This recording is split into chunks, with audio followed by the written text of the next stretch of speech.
அனைத்து இந்திய தொப்புள்குடி உறவுகளுக்கும் இனிய 80வது சுதந்திர தின நல்வாழ்த்துக்கள்.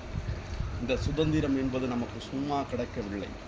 அக்கா அக்கா என்று அழைக்க சுக்கா மிளகா சுதந்திரம் கிளியே என்று கேட்டான் நம் கவிஞன்.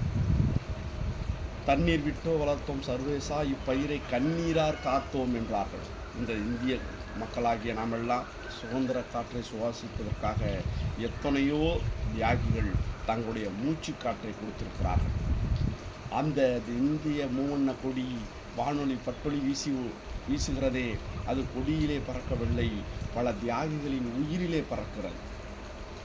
இந்திய அளவிலே பாலகங்காதர திலகர், நேதாஜி, சுபாஷ் சந்திர போஸ், தேசத்தந்தை மகாத்மா காந்தி, பகவத்சிங் போன்றோரெல்லாம் இந்த தேசத்திற்காக உயிர் நீத்திருக்கிறார்கள். தமிழ்நாட்டிலே இன்னும் சொல்ல போனால் இந்தியாவிலேயே ஆங்கிலேயருக்கு எதிராக முதல் குரல் கொடுத்தவர்கள் பூலிதேவன், மருதுபாண்டி சகோதரர்கள், வீரபாண்டிய கட்டபொம்மன் போன்ற எண்ணற்ற தமிழர்கள் தான் இந்தியாவில் முதலாக சுதந்திர வேட்கையை தூண்டியவர்கள்.